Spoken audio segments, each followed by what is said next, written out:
Muy bien, pues vamos a iniciar la clase de literatura griega 4 con el primero de los temas, que es la literatura helena de la época imperial. Y comenzaremos por ver dos puntos, los que son las características generales del- de la literatura y particularmente el uso de la lengua koiné. Miren, son 5 siglos y medio los que constituyen el último y más extenso periodo de la literatura griega. Y son varias las denominaciones también que se le han dado a este periodo. Todas están en acuerdo con las tendencias diversas en la valoración del mismo. El primero fue un nombre que ya cayó en desuso, que es época postclásica, y donde se incluía igualmente a la edad helenística, y ese es precisamente el defecto, que engloba ambas etapas. Cuando el helenismo todavía es vital y creador de nuevos valores, ya se le elimina del título. Se le llamó también época romana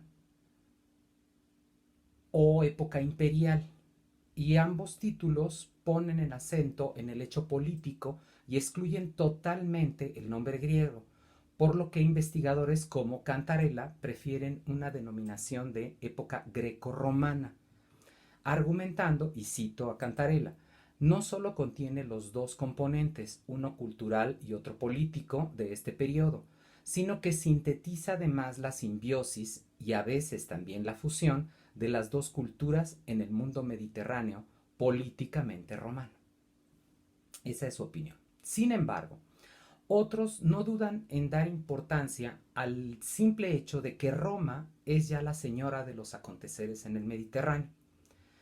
El hecho decisivo en cuanto a Grecia, y es lo que nos importa, es la desaparición, o mejor quizá decir, el eclipse paulatino de Grecia, de ella misma como factor político, como Estado, por lo que me parece adecuado darle más peso y así llamarlo para nosotros como época imperial. La época imperial es la continuación de la etapa declinante del helenismo, pero que aún puede sorprender con el vigor de ciertos géneros y de escuelas de pensamiento, con esta eh, posición de defensa de una tradición clásica y el traslado del antiguo saber a la nueva cultura, que será la cristiana. Una absorción finalmente de la cultura helenística en otra más amplia, que es griega y es romana. De tal suerte, la etapa que nos ocupa, como ya les he mencionado, es un largo periodo que normalmente se delimita en dos fechas. Entre el año 30 a.C., con la anexión de Alejandría a Roma como provincia, y que llega hasta la clausura de la Universidad de Atenas por Justiniano en el año 529 después de Cristo. Es un amplio periodo y se ha seccionado este periodo tomando en cuenta ciertos criterios literarios y presentando dos grandes hitos que lo demarcan. El primero de estos hitos es el que ocurre entre los años 30 a.C. y 100 después de Cristo, un periodo de transición que coincide con el retroceso de la koiné culta y del asianismo en la prosa. La poesía sufre un amaneramiento sentimental y hay una creciente moralización del arte en detrimento del esteticismo helenístico. Y finalmente, una continuidad e incluso auge de los influjos orientales, manifiestos en una tendencia a lo que llamaríamos hoy barroquismo expresivo. Paralelamente a estas modificaciones de orden literario, en el plano social reconocemos una tendencia a la superstición y a la magia que ya apuntan a una nueva concepción religiosa. Esta gran actividad intelectual y de profundas inquietudes religiosas se ve incrementada en el siglo segundo con las renovaciones doctrinales propensas al misticismo, como lo fueron el pitagorismo y el platonismo. para que hacia el año 300 se produzca un paso político de envergadura que sirva de segundo hito para este gran periodo: la serie de emperadores autócratas del siglo IV, que son contemporáneos al debilitamiento literario de formas clásicas, y no porque se relaje la tenacidad de las ideas tradicionales, sino porque la literatura no refleja más la crisis sociopolítica y el consecuente deterioro social, como sí habían hecho en los periodos anteriores. El final de esta época será también el de la literatura helena, con la ya citada clausura de la Academia Platónica y la prohibición del agonizante teatro durante el reinado del también ya mencionado Justiniano. Si bien ya había muestras de este decaimiento con el cese de los Juegos Olímpicos en el 393, obra de Teodosio, o la paulatina desaparición de los concursos teatrales en beneficio de los Juegos Circenses. Junto a ello, asistimos a la entronización del cristianismo, no solo como religión imperial, sino como guía espiritual tras haber absorbido los saberes paganos. Se vuelve un crisol en que se funden las formas religiosas e ideológicas de la paganidad. No hay duda de que el hecho político es decisivo en la transformación literaria, expuesta a grandes zancadas como lo he hecho hasta ahora. En el año 27, Grecia pasa a provincia senatorial con el nombre de Acaya, y la capital será Corinto, que será refundada en el año 44 como colonia romana. La célebre Atenas no va a ser más una aliada de la urbe italiana, conservando solo el polvo ancestral de su prestigio y de su inigualable tradición cultural. Meta solo de turistas y de estudiosos, y estos últimos ven el programa académico de Atenas es totalmente de cuño retórico clasicista, y se inundan las tendencias idealizantes de una Asia que ya está impregnada de cristianismo avasallador. Por otro lado, Esparta, la ciudad de los viejos líderes, conservará hasta el siglo III la tranquilidad de sus formas tradicionales, al menos en apariencia. La propia Alejandría está humillada y su brillo opacado, por lo que se convirtió en el núcleo de los sentimientos contra Roma. Sin embargo, es el silencio el que se abate sobre la provincia latina, que ve en muchas de sus regiones el abandono de las ciudades y de sus santuarios, y cómo estos quedan olvidados. Y el Asia, por el contrario, el Asia Menor, disfrutará de una evolución más placentera, y sus ciudades se convirtieron en los centros culturales de la vida griega. Estas condiciones agravaron la calamidad tradicional de Grecia, que es la pobreza.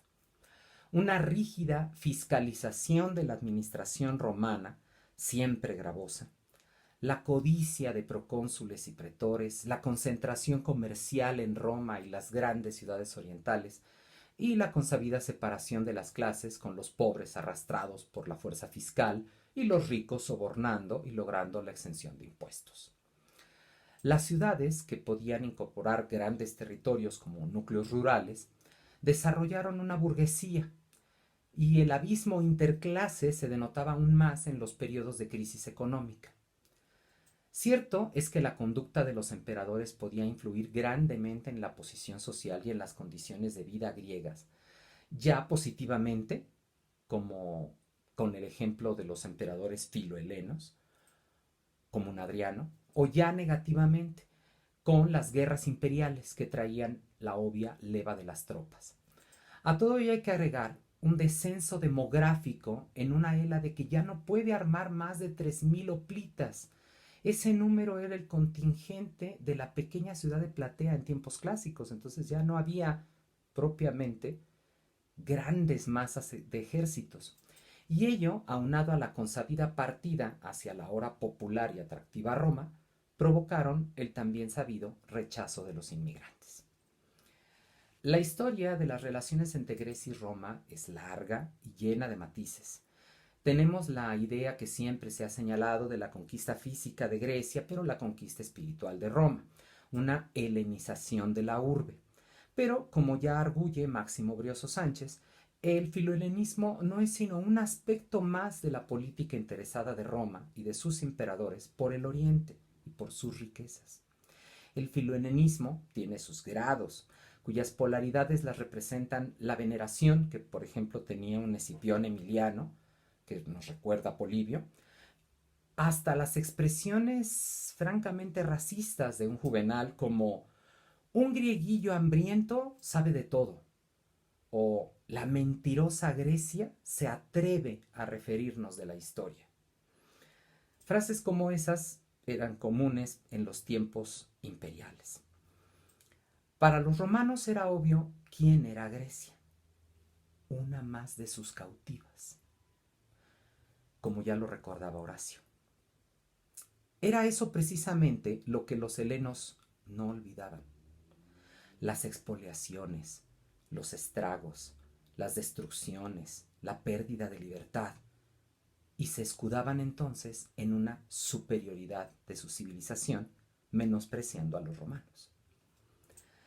Durante el siglo II y III de nuestra era, la cultura griega alcanzó gran prestigio y los romanos deseaban fervientemente la educación que sus estudiosos pudieran brindarles.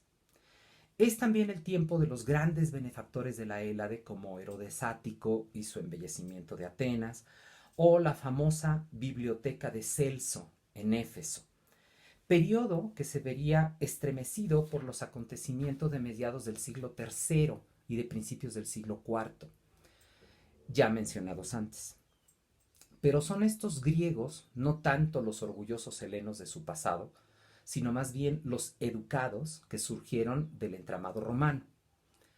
La gran mayoría de los textos conservados para nosotros pertenecen a griegos interesados en una carrera administrativa imperial y habitantes de esos nuevos centros políticos del Asia, que no de la vieja Atenas o de Esparta.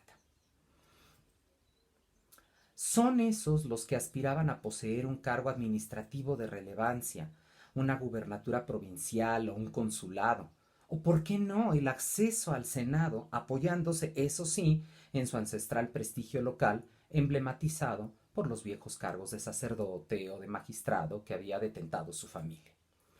Son griegos romanizados, la otra cara de la moneda imperial, junto a los filohelenos latinos. Jane Lightfoot asevera, cito: ellos y los filohelenos romanos podían entenderse entre sí porque aspiraban a un ideal de cultura similar, una educación política o paideia. Esta era adquirida progresivamente a través de estratos educativos de élite que los griegos llamaban enkyklios paideia y los romanos liberales artes. Convencional en su materia subjetiva y predominantemente retórica en su acercamiento, que se suponía equipaban a sus beneficiarios con una meta bien definida y laudable: recibir la virtud. Nuestra literatura imperial es mayormente una de privilegiados, producida y recibida por la posesión de una política cultural. Fin de cita. Este intercambio entre romanos y griegos de cultura greco-romana es palpable en aquellos emperadores producto de dicha educación, como Adriano, cumbre de este sentir amalgamado, o un Caracalla, que en el año 212 confiere la ciudadanía romana a todos los ciudadanos del imperio, mientras fueran de condición libre. Sin embargo, Grecia estaría así implicada, para bien o para mal, con Roma, y sería arrastrada por sus crisis internas y externas. Rafael Cantarella concluye, cito: en estas vicisitudes político-sociales se encuadran los últimos siglos de la literatura griega. Es casi natural que en semejantes condiciones también la cultura participe de la suerte común. Roma, capital del mundo, es la creadora de los nuevos valores, incluidos los valores literarios. Cierto es que está nutrida por las experiencias de la Grecia clásica y helenística, pero se completan con resultados nuevos bajo la aparente constancia de la forma, y se ha llegado a afirmar que la capacidad creadora de Grecia ya está casi agotada. Centenares y centenares de literatos helenos continúan con las formas y los motivos tradicionales sin renovarlos. No es posible, por tanto, seguir un centrado criterio cronológico, como lo he venido haciendo en otras materias de literatura, hablando de historia literaria, y en el caso del imperial es preciso seguir las corrientes imperantes. Ante todo está la restauración clasicista de las letras áticas, en tanto que en el terreno del pensamiento, el eclecticismo de raíz estoica y académica, ambos movimientos de claras orientaciones conservadoras, que no, como era costumbre en la literatura griega, la búsqueda de nuevas direcciones. Es decir, la literatura es más centrada ahora en lo tradicional que en la renovación. Ligada a esta tendencia del pensamiento mencionada está el peso abrumador de la retórica y por consiguiente de la prosa. Esta es una de las consecuencias de la tendencia política que rige el periodo. Nacida la retórica en el ambiente educativo, se impone sobre la forma humana y sobre la expresión literaria, tal como el pensamiento religioso habrá de imponerse sobre el científico, que ya ha visto caer su edad heroica. Incluso la filosofía le cederá su lugar a una reflexión de corte teológico, aún antes de que llegara triunfalmente el cristianismo. Así como en el helenismo la poesía fue su principal medio de expresión, y el semestre pasado, lo poco que tuvimos, era más poesía, en el imperio su majestad es la prosa, que tendrá como modelos los grandes escritores de la Edad Clásica. Incluso la creación de un nuevo género, que es la novela, será igualmente bajo los auspicios de la prosa retórica. Del mismo modo que la biografía, la epistografía o el encomio le van a ser arrebatados a la poesía y ahora son patrimonio de la prosa. Sin embargo, la prosa no es aquella que busca al gran público. En la prosa no vamos a encontrar el uso de la koiné y el afán esteticista del pasado. La hacen una pieza de élite. Es para una capa social grecorromana, de la que ya les hablé, para ese grupo restringido de pretensiones elevadas, de lengua anacrónica, por lo que no alcanzará ni el rigor ni el grado de artificio que denotaban los originales en que se inspira. Si bien no deja de manifestar la fidelidad a la lengua y a una cultura que, aunque remotas, sirven todavía para darles pauta y de alguna forma hasta nuestra época. La poesía, antes avasallante y casi monopólica, aparece en segundo plano y dominada por la misma tendencia retórica. Los poetas siguen empeñados en cultivar los mismos géneros: la épica, la didáctica, el himno, el epigrama. No inventan géneros nuevos y solo hay chispazos sutiles, como el epigrama satírico. Es una defensa de la tradición que puede, a la luz de los acontecimientos posteriores, como un empecinamiento fallido en responder a su propia esencia.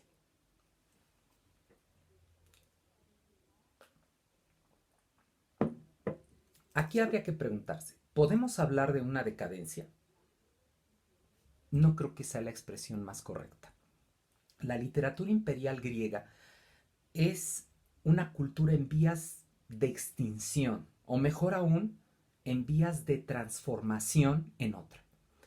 La creación de algunos géneros, como los ya mencionados en la prosa, o el renacer de la poesía épica 7 siglos después de su gran momento, incluso la nueva vinculación entre el misticismo y la filosofía, son una prueba fidedigna de que no estamos ante los estertores de una cultura, sino su conversión natural, su evolución, una adaptación necesaria para sobrevivir. Muy bien. Bueno, am, pasemos ahora al segundo aspecto que es la koiné, la lengua koiné. El término koiné es utilizado para denominar la lengua que emplearon todos los pueblos griegos durante todos los periodos de su desarrollo cultural. Y no es un fenómeno tardío en su historia, como siempre pensamos. Según leemos en el gramático bizantino Gregorio de Corinto, la lengua común era aquella que se componía de los dialectos, aun cuando cada uno de ellos tuviera sus peculiaridades. A pesar de esas peculiaridades, digamos, de índole local, se puede reconocer un sustrato lingüístico común, por medio del cual los documentos redactados eran comprendidos para cualquier heleno, y por tanto cualquier heleno los entendía. En dicha lengua común siempre hubo la influencia de los diferentes niveles lingüísticos entre sí, de modo que la koiné siempre estuvo en constante evolución léxica, fonética, morfológica y sintáctica. Las diferencias y coincidencias siempre fueron de fácil comprensión. Y esto es algo que debe entenderse. Se comprendían entre sí al emplear una lengua koiné, aunque tuviera elementos de los diferentes dialectos.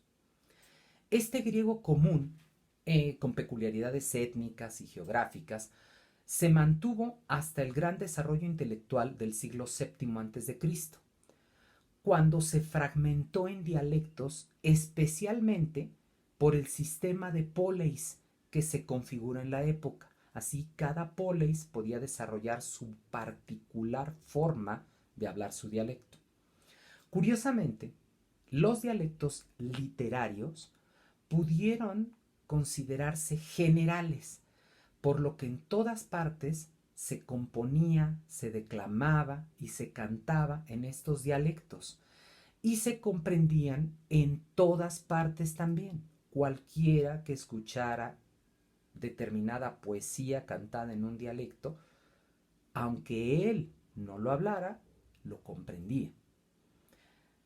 Diferenciemos, entonces, entre el dorio, así con mayúscula, y el dorio con minúscula, que se hablaba particularmente, por ejemplo, en Argos o en Mesenia o en Siracusa. El dialecto literario, el dorio, que cantaba, por ejemplo, Píndaro, se entendía en cualquier parte. El dorio de Argos tendría particularidades que a lo mejor no serían tan fáciles de entender. Dialectos literarios, como hubo también una lengua común literaria. La primera koiné es el homérico. Nunca fue hablado, pero siempre fue comprendido en toda Grecia. Koiné, donde como nunca podemos entender la mezcla de dialectos. Basta leer el texto homérico para ver toda esta mezcla de dialectos. Con todo, lo que regularmente consideramos como koiné es aquella hablada y escrita durante la edad helenístico imperial. Los orígenes de lo que los especialistas llaman koiné macedónica o koiné de los reinos helenísticos comienzan durante el siglo VIII a.C., con la paulatina imposición del jonio como una lengua común, y donde uno de sus dialectos, el ático, se impuso después con la hegemonía que alcanzaron sus hablantes de Atenas en el siglo V a.C. Dicha hegemonía era algo más que hegemonía política, era cultural e intelectual. El ático koiné se impuso así como la lengua hablada y escrita, en especial en la prosa, por lo que la koiné helenística tuvo sus orígenes en Platón y Aristóteles.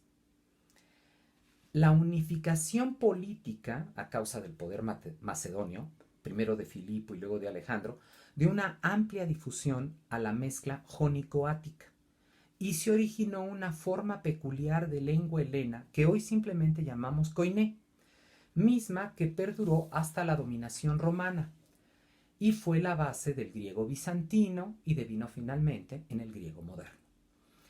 El establecimiento griego en un vasto territorio demandaba un vehículo de expresión de alto prestigio, un rol que solo podía ocupar aquella lengua que se había escrito, en que se había escrito los grandes pensamientos del periodo cultural anterior.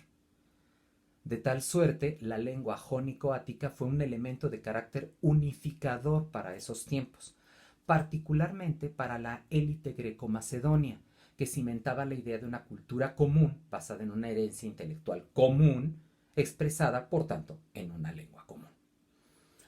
Esta koiné pronto se modificó debido a las aportaciones que los diversos emigrantes de la Grecia continental, que provenían de áreas cuyos dialectos eran otros que el jónico o el ático, y el resultado fue un acelerado proceso de homogenización, en el cual tuvo que ver principalmente el servicio militar, donde la lengua común era empleada para las órdenes, para que todos pudieran entenderla. La koiné fue empleada no solo como medio de expresión escrita, sino hablada por la población inmigrante, que halló en esta un medio de salvar sus diferencias, más con los autóctonos que entre sí.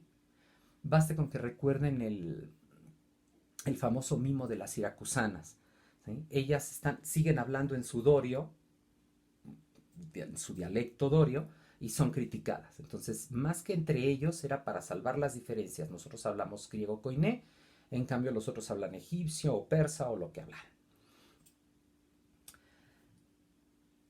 Ya empleado por la élite en el poder, la lengua, incrementada por los inmigrantes griegos en general, pronto fue utilizada también en sus variados niveles de competencia e interferencia por sectores poblacionales indígenas, particularmente, aunque no tan solo, en las grandes ciudades helenísticas. Es decir, la población autóctona que no podría expresarse en su idioma para comunicarse con los griegos lo hacía a través del griego koiné. La koiné fue esencial para el ejército, para el servicio civil, para el comercio, donde un mínimo de lengua común era simplemente indispensable. Es obvio que con el establecimiento en nuevos territorios, la koiné comenzara a desarrollar cierta independencia del ático, y a ello coadyuvó la progresiva disminución del poder macedonio y el eventual desarrollo político de los nuevos centros de poder. Ahora bien, el sistema educacional basado en el estudio de los clásicos literarios fomentó el clasicismo, puesto que se procuraron formas diferentes de escribir en aras muchas veces de lograr una impresión grandilocuente que diera prestigio a las relaciones internacionales. Un gusto, pues francamente, snob de las monarquías helenísticas. Pero en los documentos corrientes, rutinarios, podemos apreciar el empleo de la koiné sencilla, por lo que se arguye comenzó muy temprano a darse una separación entre un conservadurismo de carácter académico y tradicionalista, un estilo oficial que se reconoce en los edictos, en las proclamas, en los reportes, en los procedimientos judiciales, en las peticiones, y aquellos textos procedentes de la vida diaria de este nuevo pueblo griego también. El verdadero abismo entre el ático y la koiné se dará a principios del siglo III a.C. y se ampliará con el paso de la Edad Imperial. Perdón. De tal suerte, la koiné no es una sola lengua, sino que, como todo lo griego, tuvo diversas variantes. La duda es si existió también una variante literaria. Muchos investigadores modernos lo ponen en entredicho. Lo cierto es que existen claros ejemplos literarios de la koiné, desde Polibio a Plutarco. Se distingue el empleo de una lengua muy diferente al ática, de los escritores de los siglos V y IV a.C. Geoffrey Horrocks denomina a esta una versión artísticamente desarrollada de la koiné empleada por la burocracia helenístico-romana. Y no se decide este autor por entenderla como una variación del ático o una forma literaria de la koiné. Sin embargo, considero muy importante señalar que el desarrollo aparentemente literario de la koiné está acompañado del también desarrollo de la prosa. Antes de enfatizar este aspecto del desarrollo de la koiné que se halla en íntima relación con la literatura griega imperial, anotaré, muy rápido, las características generales del empleo de la lengua, aunque ustedes lo estudiarán más adelante en griego 7. Primero, la lengua común tiene un innegable carácter popular y espontáneo. Tiene muchas formas analógicas y una estructura sintáctica regida por la lógica gramatical, lo que impele al uso del hipérbato. Así, por ejemplo, se evita la duplicación en verbos como gignomai, que se presenta solo ginomai, o gignosco, que solo aparece en koiné como ginosco, o en sustantivos, donde rige la lógica de la lengua. Hagan de cuenta, el acusativo singular de Guiné, guinaica, esa es la que conocemos. ¿Qué hará la lengua común? Pone el acusativo de la primera, guinaican. Prefiere, por ejemplo, Basilea, la forma contracta, a Basilea, que sería la forma ática buena. O los sufijos del auristo primero para auristo segundos. En lugar de poner elabon, ponen elaba. En lugar de poner eipon, ponen eipa. El auristo medio es presentado con los sufijos de auristo pasivo. Ahora, en segundo lugar, en la koiné desaparece el empleo del optativo y se incrementa el del subjuntivo, pero en conjunción con la partícula desiderativa an. Tercero, el empleo de un vocabulario más abstracto en combinación con la precisión en el estilo. Cuarto, la koiné emplea frecuentemente el infinitivo nominal como un instrumento de subordinación. 5. Un extenso uso de los pronombres deícticos, es decir, aquellos que suplen a objetos presentados con un valor sensitivo o mental, para controlar la estructura del discurso y vincular oraciones complejas. Sexto, la koiné usa maneras confusas para la distinción formal entre comparativos y superlativos. 7. La koiné suele restringir el empleo del dativo y incrementa el de la frase preposicional como reemplazo, particularmente en ciertas funciones adverbiales. Y finalmente 8. Restringe el uso del participio, principalmente el participio del futuro. Estas son incluso entonces algunas características generales.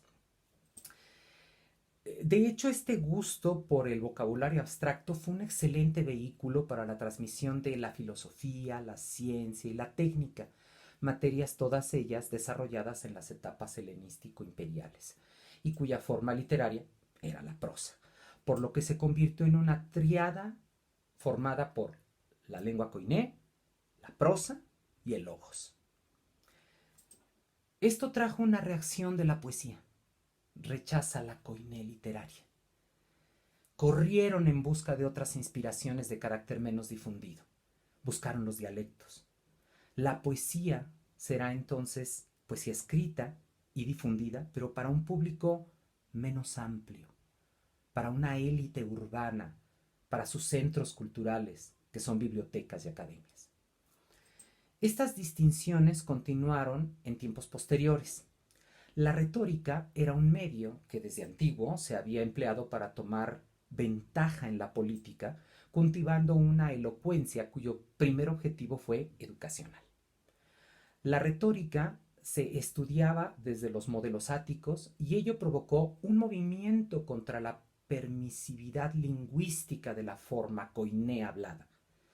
Y se dio la resurrección del pasado por medio de la lengua en dos vertientes: la escuela asiánica y la escuela ática.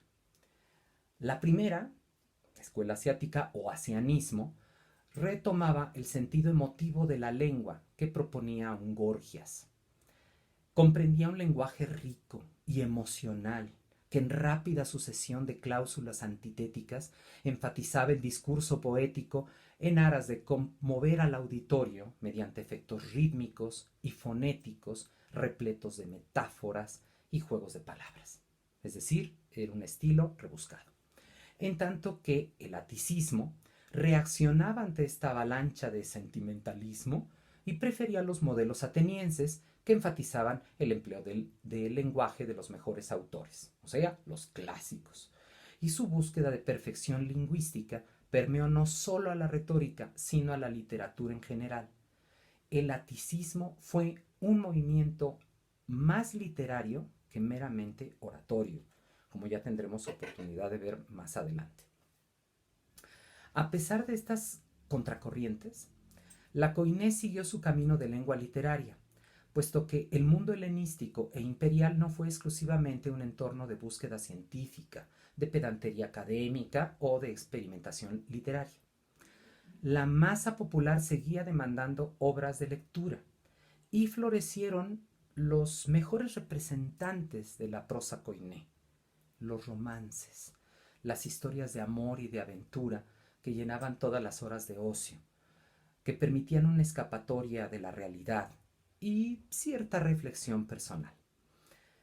Con todo, los romances, las novelas de la época tardía, no eran construcciones de una misma koiné.